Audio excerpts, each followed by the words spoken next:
मैं आमंत्रित करता हूं उत्तर प्रदेश सरकार के लोकप्रिय मुख्यमंत्री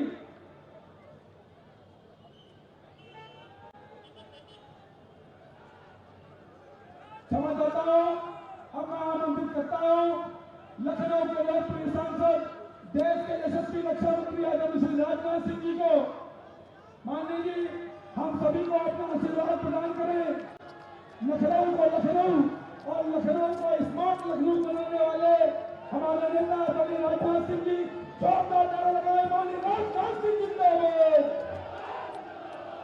बोलिए भारत माता की। सभी लोग हाथ उठाकर बोलेंगे, यहां से लेकर वहां तक कोई हाथ नीचे नहीं होना चाहिए। बोलिए भारत माता की, भारत माता की। बहुत बहुत धन्यवाद। हमारे उत्तर प्रदेश के यशस्वी मुख्यमंत्री, जिन्होंने उत्तर प्रदेश इस राज्य को एक ऊंचाई देने का काम किया है, ऐसे श्रीमान योगी आदित्यनाथ जी। यहां के लोकप्रिय विधायक और उत्तर प्रदेश के उप मुख्यमंत्री श्रीमान ब्रजेश जी पाठक, महापौर श्रीमती सुषमा जी खरटवाल, महानगर अध्यक्ष श्री आनंद द्विवेदी, सदस्य विधान परिषद श्री मुकेश शर्मा, श्री मान सिंह जी संयोजक खंड कैंट विधानसभा क्षेत्र, श्रीमती संयुक्ता जी भाटिया, पूर्व महापौर श्री अरविंद त्रिपाठी, पूर्व सदस्य विधान परिषद श्री अशोक तिवारी, कार्यक्रम संयोजक श्री विनायक पांडे, विधानसभा संयोजक श्री राकेश श्रीवास्तव, लोकसभा संयोजक श्री सुधीर शंकर हलवासिया जी, प्रभारी कैंट विधानसभा चुनाव। और इस सभा में बड़ी संख्या में मौजूद मेरे सभी सम्मानित बहनों एवं भाइयों, लंबे अरसे के बाद इस कैंट की विधानसभा के बहनों भाइयों को संबोधित करने के लिए आप सबके सामने खड़ा हुआ हूं। केवल एक बार मैं शीश झुकाकर सभी बहनों भाइयों का अपनी तरफ से हार्दिक अभिनंदन करता हूं। आप सभी का मैं स्वागत करता हूं। बहनों भाइयों, मैं कोई लंबा भाषण करने के लिए खड़ा नहीं हुआ। अपने संसदीय निर्वाचन क्षेत्र में मैं यह मानकर चलता हूं कि मुझे लंबा भाषण नहीं करना चाहिए, बल्कि जितना अधिक से अधिक हो सके अपने संसदीय निर्वाचन क्षेत्र के विकास के लिए हम काम कर सकते हैं, उतना काम करने की हमको कोशिश करनी चाहिए। इस लखनऊ का विकास कितनी तेजी के साथ हुआ है, लखनऊ में क्या क्या काम हुए हैं, इसके बहुत विस्तार में भी मैं नहीं जाना चाहूंगा, क्योंकि इसके पहले हमारे कार्यकर्ताओं ने बहुत ही विस्तार पूर्वक के संबंध में सारी बातें आप सबके सामने की है। लेकिन जो यहाँ पर विकास हुआ है, उसके लिए हमारे देश के प्रधानमंत्री जी का पूरा सहयोग, पूरा आशीर्वाद इस संसदीय निर्वाचन क्षेत्र को प्राप्त रहा है। लेकिन वहीं पर मैं कहना चाहूंगा, यदि यहाँ के यशस्वी मुख्यमंत्री श्रीमान योगी आदित्यनाथ जी का यदि सहयोग प्राप्त न हुआ होता, हम जितनी तेजी के साथ यहाँ का विकास करना चाहते थे वह संभव न होता। मुझे एक भी घटना याद नहीं है जो मैंने आपसे अनुरोध किया हो कि लखनऊ में यह काम करना है, वह काम करना है, क्षण भर की देर नहीं लगाई है मुख्यमंत्री जी ने, तुरंत अपनी सहमति प्रदान की है और उस योजना को अपनी स्वीकृति भी इन्होंने प्रदान की है। यही कारण है इस लखनऊ संसदीय निर्वाचन क्षेत्र का विकास तेजी के साथ हुआ है। वैसे तो देखा जाए हमारा देश भी तेजी के साथ आगे बढ़ रहा है। अंतर्राष्ट्रीय जगत में भारत की प्रतिष्ठा बड़ी तेजी के साथ बढ़ी है। आप सब लोग भी जानते होंगे, पहले भारत अंतर्राष्ट्रीय मंचों पर कुछ बोलता था तो भारत की बातों को जितनी गंभीरता पूर्वक लिया जाना चाहिए नहीं लिया जाता था। लेकिन आज हमारा भारत अंतर्राष्ट्रीय मंचों पर कुछ बोलता है, सारी दुनिया कान खोलकर सुनती है भारत बोल क्या रहा है। यह भारत की हैसियत सारी दुनिया में बनी है। इसका श्रेय भी यदि मैं देना चाहता हूं तो भारत के यशस्वी प्रधानमंत्री मोदी जी को इसका श्रेय देना चाहता हूं, जिनके विजन, जिनके मिशन और जिनके पैशन के कारण आज भारत इतनी ऊंचाइयों को लगातार हासिल करता जा रहा है। हर दृष्टि से देखें तो भारत तेजी से आगे बढ़ रहा है। और मैं एक अपने पड़ोसी देश पाकिस्तान के सांसद फजलुर रहमान के स्टेटमेंट की यहां पर चर्चा करना चाहूंगा। उन्होंने कहा है कि भारत इतनी तेजी के साथ विश्व की महाशक्ति बन रहा है, लेकिन पाकिस्तान अपनी बर्बादियों को बचाने की विश्व से भीख मांग रहा है। यह फजलुर रहमान ने कहा है, जो कि वहां के सांसद हैं। यह भारत की छवि सारी दुनिया में बढ़ी है। सबसे तेजी से आगे बढ़ने वाली अर्थव्यवस्था भी दुनिया में यदि किसी देश की है तो मेरे बहनों भाइयों, वह देश हमारा भारत है। भारतीय जनता पार्टी का जहां तक प्रश्न है, हिंदुस्तान की सर्वाधिक विश्वसनीय राजनीतिक पार्टी यदि कोई है तो भारतीय जनता पार्टी है। मैं तो कहता हूं, कोई भी हमको बतला दे कि हमने कोई चुनावी घोषणा पत्र में जो बातें कही हैं उनको हमने 5 वर्ष पूरा होने के बाद पूरा न किया हो। हमारी कथनी और करने में अंतर कभी नहीं रहा है। हमने जो कहा है उसे हमने करके दिखाया है। चाहे जम्मू कश्मीर की धारा 370 का प्रश्न हो, हम लगातार 1951 से 1951 से, जब डॉक्टर श्यामा प्रसाद जी मुखर्जी भारत के हमारे भारतीय जनसंघ के अध्यक्ष हुआ करते थे, तब से हमने कहना शुरू किया था। कांग्रेस के लोग कहते थे, बार बार बीजेपी के लोग एक ही बात दोहराते हैं, लेकिन आपने देखा कि जब हमको संसद के दोनों सदनों में बहुमत मिल गया, मेरे बहनों भाइयों, चुटकी बजाकर हम लोगों ने धारा 370 को समाप्त कर दिया और जम्मू कश्मीर का आज वही दर्जा है जो हिंदुस्तान के अन्य राज्यों का दर्जा है। राम मंदिर का जहां तक प्रश्न है, उसके बारे में मुझे कुछ ज्यादा नहीं कहना है। हम लोगों का वादा था अयोध्या की धरती पर भव्य राम का मंदिर बनेगा, और आपने देखा अयोध्या की धरती पर भव्य राम का मंदिर बनकर खड़ा हो गया है। मर्यादा पुरुषोत्तम भगवान राम अपनी झोपड़ी से निकलकर, अपनी कुटिया से निकलकर अब अपने महल में प्रवेश कर चुके हैं। मुझे लगता है कि भारत में राम राज्य का आगाज होकर रहेगा। मेरा यह पक्का विश्वास है, मैं यह मानकर चलता हूं। 2-3 जो हमारे वादे थे उनकी चर्चा आपके सामने की है। यदि मैं लंबा भाषण करूं तो एक लंबा समय लगेगा, इसलिए मैं बहुत विस्तार में चीजों को नहीं ले जाना चाहता। लेकिन आप सबसे मैं यही कहूंगा, आदरणीय अटल बिहारी वाजपेयी जी का जो सपना इस संसदीय निर्वाचन क्षेत्र के संबंध में था, मेरे बहनों भाइयों, उस सपने को तहे दिल पूरी ताकत के साथ हमने साकार करने की कोशिश की है, उसे धरातल पर उतारने की हमने कोशिश की है। और मैं आगे भी मैं पूरी तरह से आश्वस्त हूं, एक भी कुछ ऐसा अपना प्रयत्न छोड़ूंगा नहीं कि हमारा यह लखनऊ संसदीय निर्वाचन क्षेत्र, यह हमारा लखनऊ शहर भारत में ही नहीं, आज दुनिया के देशों में 10वें नंबर पर है। 5 साल के बाद दुनिया के देशों में यह कम से कम 5वें स्थान पर हमारा लखनऊ आकर खड़ा हो जाए, यह हमारी अपनी तरफ से कोशिश है। इसलिए आज के अवसर पर इससे ज्यादा कुछ न कहते हुए मैं यहीं पर अपनी बात समाप्त करता हूं और मुख्यमंत्री जी के प्रति धन्यवाद व्यक्त करना चाहता हूं कि मुख्यमंत्री जी ने पूरा सहयोग हमारे लखनऊ विकास के लिए किया है, वो हमारे बीच मौजूद हैं। मैं सीधे उन्हीं को आमंत्रित करता हूं, आइए अपने विचार रखें।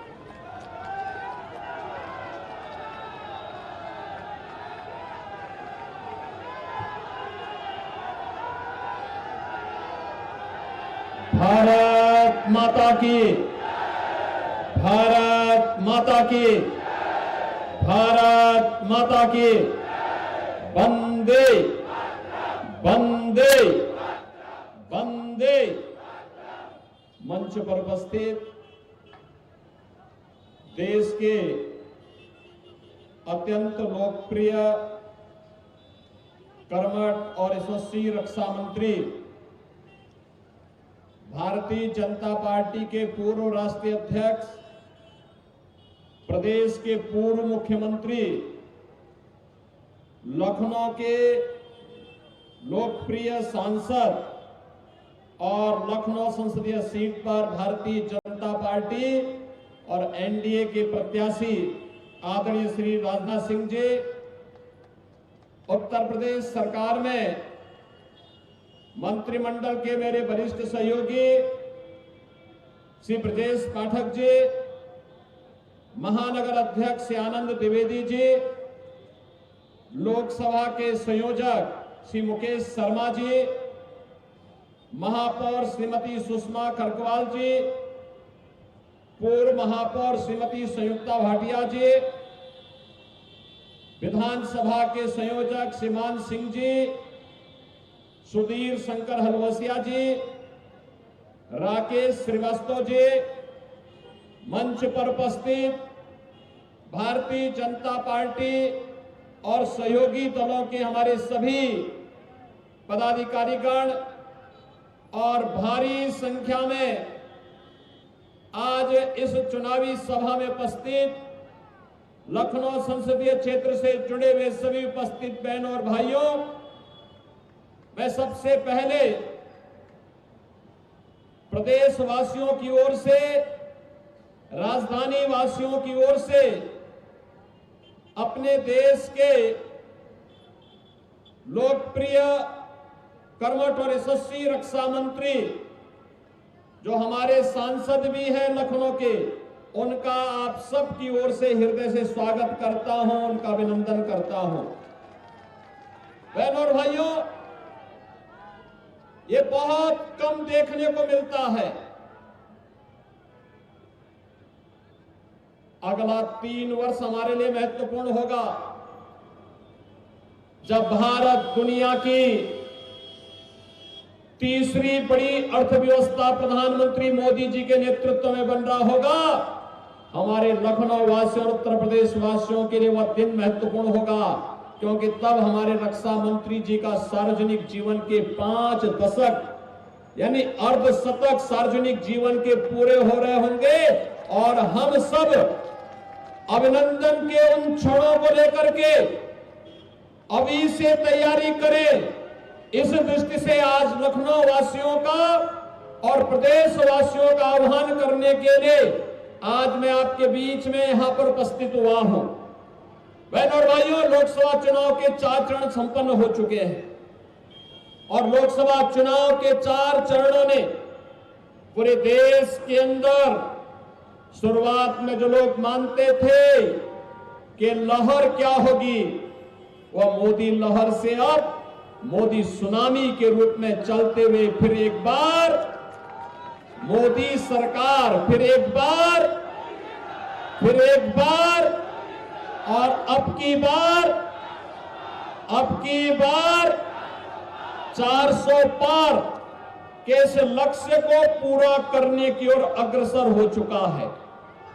बहनों और भाइयों, देश की सबसे बड़ी आबादी का राज्य उत्तर प्रदेश सबसे अधिक लोकसभा का सांसद देता है और आज देश के यशस्वी प्रधानमंत्री मोदी जी ने वाराणसी संसदीय सीट पर अपना नामांकन करके एक बार देश को और दुनिया को बताया है कि जब कोई व्यक्ति बिना भेदभाव के गांव, गरीब, किसान, नौजवान, महिलाएं और समाज के प्रत्येक तबके के लिए काम करेगा, देश के प्रति पूर्ण समर्पण भाव के साथ कार्य करेगा, देश का सम्मान बढ़ाएगा, तो देश की जनता सिर आंखों पर कैसे बिठाती है।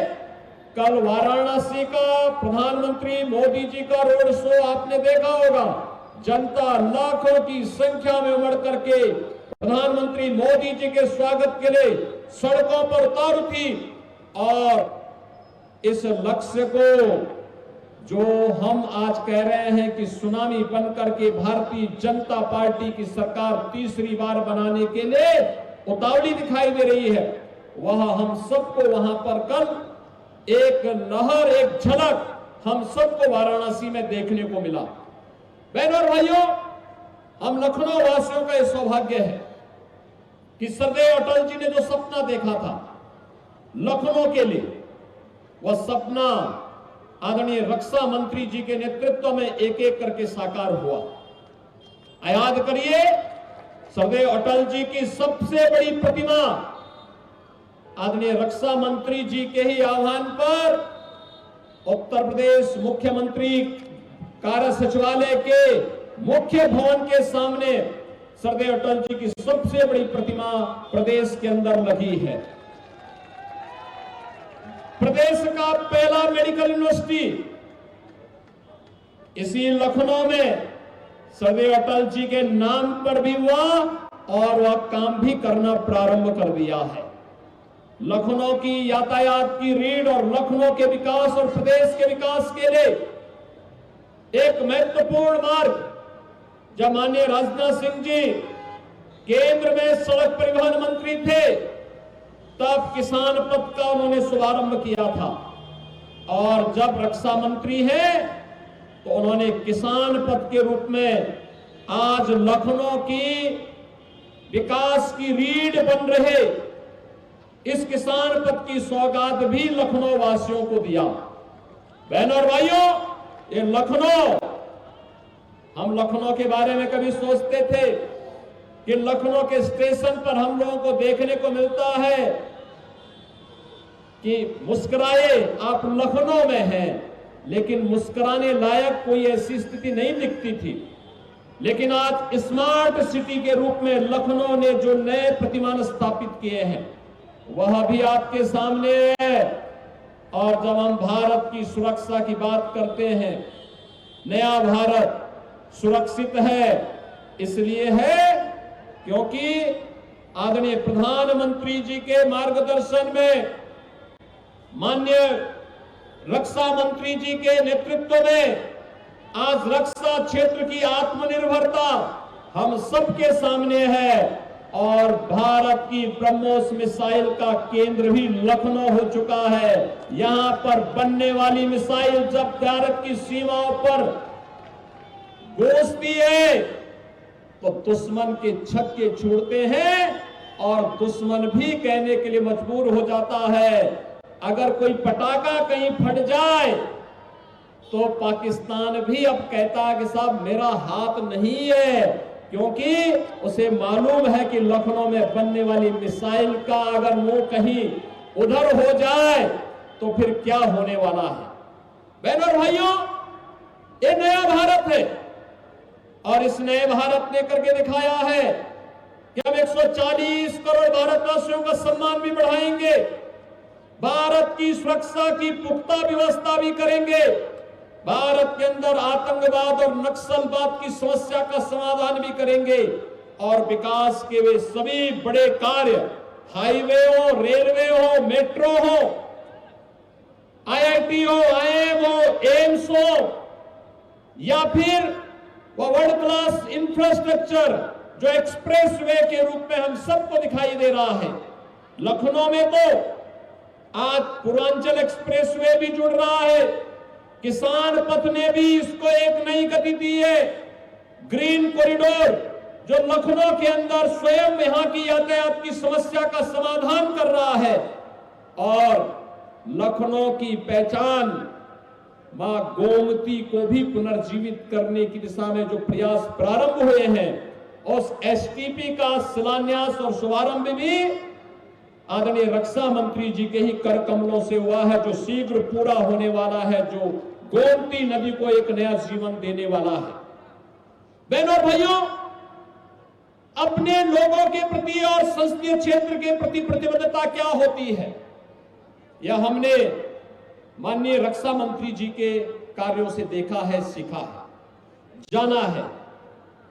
भारत के रक्षा मंत्री के रूप में पूरे देश की सुरक्षा और अंतर्राष्ट्रीय मंचों पर भी भारत की सुरक्षा के मुद्दों पर प्रभावी ढंग से भारत का प्रतिनिधित्व करने के बाद भी उन्होंने लखनऊ की जनता को अपना पूरा समय दिया। हर विकास की छोटी बड़ी कार्यों के प्रति चिंतित रहते हैं, लगातार उन पर रुचि लेते हैं। यहां के एक एक व्यक्ति के साथ पिछले उनके 47 वर्षों के सार्वजनिक जीवन में उनका जीवन का जो एक लंबा अनुभव है, आज उस अनुभव का लाभ हम प्रदेशवासियों को और हम भारतवासियों को प्राप्त हो रहा है। बहनों और भाइयों, ये चुनाव केवल चुनाव नहीं है, ये केवल चुनाव और चुनाव नहीं है। चुनाव, हर चुनाव में राजनीतिक दल अपने वायदे करते थे, घोषणा पत्र निकालते थे। प्रधानमंत्री मोदी जी के नेतृत्व में नए भारत ने, भारतीय जनता पार्टी ने घोषणा पत्र नहीं, अपना संकल्प पत्र जारी करना प्रारंभ किया, और पहली बार हो रहा है, जो कहेंगे सो करेंगे। कहा गया कि हम कश्मीर में धारा 370 हटाएंगे, आतंकवाद को नेस्तनाबूद करेंगे, आतंकवाद समाप्त, नक्सलवाद समाप्त। बहनों और भाइयों, कहा गया रामलला हम आएंगे, रामलला हम आएंगे, और बन गया ना। अभी कोई संदेह है क्या? मैं देख रहा था 22 जनवरी को लखनऊ की सड़कों पर क्या माजरा था। लाखों की संख्या में लोग सड़कों पर झूम रहे थे, हरि कीर्तन गा रहे थे, दीपावली मना रहे थे। यह दृश्य ऐसे लगता था जैसा त्रेता युग फिर से साक्षात धरती पर आ गया हो। बहनों और भाइयों, जन्म जन्म का नाता है राम के साथ हम सबका, एक एक श्वास राम के साथ जुड़ी हुई है। राम के बगैर हमारा कोई काम नहीं, और जो राष्ट्रभक्त है वह राम के इस काज के साथ जुड़ा हुआ है। जो लोग बोलते थे और आज भी बोल रहे हैं, जिन्हें देश की प्रगति अच्छी नहीं लगती, उन्हें राम मंदिर भी अच्छा नहीं लग रहा है। कोई कहता राम मंदिर बेकार बना, कोई कह रहा है कि भारत के अंदर ये कांग्रेस के जो बुद्धिदाता हैं वो क्या कह रहे हैं? कह रहे भारत के अंदर राम मंदिर का निर्माण नहीं होना चाहिए था। मैं पूछना चाहता हूं, राम मंदिर का निर्माण भारत के अंदर अयोध्या में नहीं होगा तो क्या हम इटली में करेंगे क्या? ये पूछना चाहिए उनसे।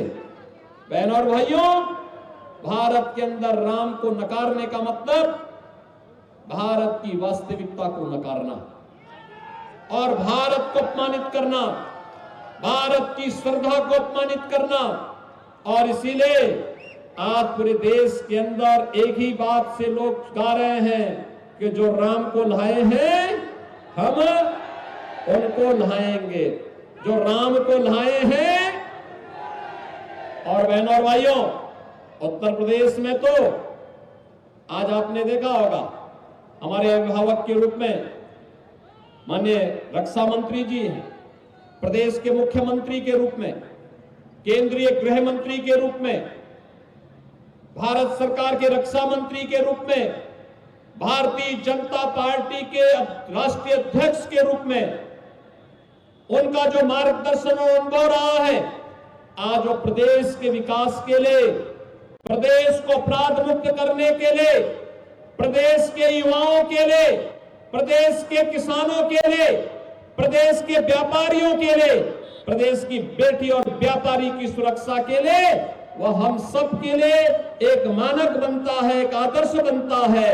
और उस प्रॉपर्टी का अनुसरण करते हुए हम आगे बढ़ते हैं तो अयोध्या में रामलला के दर्शन भी होते हैं और बड़े बड़े माफिया और अपराधियों का राम नाम सत्य है की यात्रा भी एक साथ निकल जाती है। बहनों और भाइयों, मैं आप सबसे यही अपील करूंगा, भारत का और दुनिया का हर व्यक्ति इस बात को मानता है कि काशी में मोदी जी और लखनऊ में माननीय राजनाथ सिंह जी के जीतने में कोई संदेह किसी को नहीं है। प्रचंड बहुमत से भी जीतना है, लेकिन बहनों और भाइयों, रिकॉर्ड टूटना चाहिए। इस दिशा में हम सबको कार्य करना होगा। रिकॉर्ड टूटना चाहिए। इसके लिए आज मैं कैंट विधानसभा क्षेत्र के मतदाताओं के बीच में यहां के माननीय विधायक की उपस्थिति में आया हूं आपसे आह्वान करने के लिए। और मैं इसलिए कहने के लिए आया हूं, यद्यपि यह माननीय राजनाथ सिंह जी की सदा संहिता है, उदारता है कि देश भर में उनके कार्यक्रम लगे हैं, उनकी व्यस्तता है, हर जगह उनकी उपलब्धता भी है, हर जगह वे जा रहे हैं। उस सब के बावजूद लखनऊ के लिए भी वे समय निकाल रहे हैं। आज ही सुबह वाराणसी में थे और वाराणसी के बाद फिर वे लखनऊ में आए। लखनऊ में आने के बाद कार्यक्रम में भागीदार बन रहे हैं। मुझे लगता है लखनऊ वासियों की जिम्मेदारी बनती है, हम सबकी जिम्मेदारी बनती है। हम आदरणीय रक्षा मंत्री जी से कहें कि आप देश के अंदर संभालिए, क्योंकि देश के अंदर आपको देश का नेतृत्व देना है। देश को आप संभालिए, लखनऊ हम संभालेंगे। लखनऊ में एक एक व्यक्ति, एक एक मतदाता, उनके लिए एक एक वोट को मतदान केंद्र तक ले जाने के लिए अपना योगदान देगा। क्या आप सहमत हैं? क्या लखनऊवासी सहमत हैं? पीछे तक मैं आह्वान करूंगा, क्या सभी लोग सहमत हैं? सभी लोग घर घर जाएंगे। पंचम चरण में जब 20 मई को मतदान हो रहा होगा तो बहन और भाइयों, क्या आप में से हर व्यक्ति, हर युवा, हर नौजवान, हर व्यापारी, हर बेटी, हर बहन, क्या घर घर जाकर के मोदी जी और माननीय रक्षा मंत्री जी का प्रतिनिधि बनकर के एक एक मतदाता को कमल खिलाने के लिए, आत्मनिर्भर और विकसित भारत के लिए, क्या घर घर जाकर के भारतीय जनता पार्टी के प्रत्याशी, भारत के यशस्वी रक्षा मंत्री को भारी बहुमत से विजयी बनाने के लिए आप लोग लगेंगे? घर घर जाएंगे, भारी बहुमत से विजयी बनाएंगे? तो फिर मेरे साथ बोलेंगे, भारत माता की, भारत माता की, भारत माता की जय श्री राम, जय जय श्री राम।